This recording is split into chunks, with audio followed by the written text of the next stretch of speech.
ಈ ಒಂದು ಪೋಸ್ಟ್ ಮಾಡೋದಕ್ಕೆ ನನಗೆ ರಾತ್ರಿ 1 ಗಂಟೆ ಆಯ್ತು. ಯಾಕೆ ಅಂತೀರಾ? ವಿಡಿಯೋ ಪೂರ್ತಿ ನೋಡಿ. ಯುಗ ಯುಗಾದಿ ಕಳೆದರೂ ಯುಗಾದಿ ಮರಳಿ ಬರುತ್ತಿದೆ. ಎಲ್ರಿಗೂ ನಮಸ್ಕಾರ. ನಮ್ಮ ವಿಡಿಯೋ ನೋಡ್ತಾರೆ ಎಲ್ರಿಗೂ ಯುಗಾದಿ ಹಬ್ಬದ ಆರ್ಥಿಕ ಶುಭಾಶಯಗಳು. ಬದುಕು ಅಂದ್ಮೇಲೆ ಕಷ್ಟ ಸುಖ ಅನ್ನೋದು ಬೇವು ಬೆಲ್ಲ ಇದ್ದಂಗೆ. ಹೋದ ವರ್ಷದ ಕಹಿ ನೆನಪುಗಳನ್ನೆಲ್ಲ ಬೇವಾಗಿ ಮರೆತು ಈ ಹೊಸ ಸಂವತ್ಸರದಾಗೆ ಬರೋ ಪ್ರತಿಯೊಂದು ದಿನವನ್ನು ಬೆಲ್ಲದಂಗೆ ಸಿಹಿಯಾಗಿ ಸವಿಯೋಣ. ತುಂಬಾ ಜನ ಮೆಸೇಜ್ ಮಾಡಿ ಕೇಳ್ತಿದ್ರಿ, ನಿಮ್ಮ ಅಕೌಂಟ್ ನಲ್ಲಿ ಅಪ್ಲೋಡ್ ಮಾಡಿರೋ ಪೋಸ್ಟರ್ ಗಳನ್ನು ಯಾರು ಡಿಸೈನ್ ಮಾಡ್ತಾರೆ ಅಂತ. ನೋಡಿ, ಆ ಎಲ್ಲ ಪೋಸ್ಟರ್ ಗಳನ್ನು ನಾನೇ ಡಿಸೈನ್ ಮಾಡಿರೋದು. ಮೊದಲು ನನಗೂ ಎಡಿಟಿಂಗ್ ಬರ್ತಿರ್ಲಿಲ್ಲ. ಅದಕ್ಕೆ ಅಂತಾನೆ ಡಿಜಿಟಲ್ ಮಾರ್ಕೆಟಿಂಗ್ ನವ್ರನ್ನ ಕಾಂಟ್ಯಾಕ್ಟ್ ಮಾಡಿದೆ. ಅವರು ಒಂದು ಪೋಸ್ಟರ್ಗೆ 500-700 ರೂಪಾಯಿ ಚಾರ್ಜಸ್ ಆಗುತ್ತೆ ಅಂತ ಹೇಳಿದ್ರು. ನಮಗೆಲ್ಲ ಗೊತ್ತಾಗೋಯ್ತು. ಆದರೆ ಲೋ ಬಜೆಟ್ ಇನ್ವೆಸ್ಟ್ಮೆಂಟ್ ಅಲ್ಲಿ ಬಿಸ್ನೆಸ್ ಶುರು ಮಾಡಿದ್ದ ನಮಗೆ ಅಷ್ಟೊಂದು ಹಣ ಕೊಡಲು ಸಾಧ್ಯವಾಗಲಿಲ್ಲ.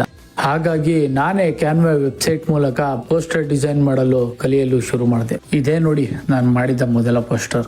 ಅಲ್ಲಿಂದ ಇಲ್ಲಿವರೆಗೂ ನಮ್ಮ ಬ್ರ್ಯಾಂಡ್ ನ ಪ್ರತಿಯೊಂದು ಪೋಸ್ಟರ್ನು ನಾನೇ ಮಾಡ್ತಿದ್ದೀನಿ. ಇದು ಆಕ್ಚುಲಿ ಚೆನ್ನಾಗಿರೋದು.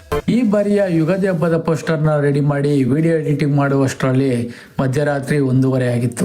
ನಮ್ಮ ಒಂದು ಪೋಸ್ಟ್ ಹಾಗೂ ವಿಡಿಯೋ ಮಾಡುವುದರ ಹಿಂದೆ ಇಷ್ಟೆಲ್ಲ ಶ್ರಮವಿರುತ್ತೆ. ಕೇವಲ ಒಂದು ಲೈಕ್ ಅಥವಾ ಶೇರ್ ನಮಗೆ ದೊಡ್ಡ ಬೆಂಬಲ ನೀಡುತ್ತದೆ. ದಯವಿಟ್ಟು ಸಪೋರ್ಟ್ ಮಾಡಿ. ಮತ್ತೊಮ್ಮೆ ಎಲ್ಲರಿಗೂ ಯುಗಾದಿ ಹಬ್ಬದ ಶುಭಾಶಯಗಳು. ಅಷ್ಟೇ.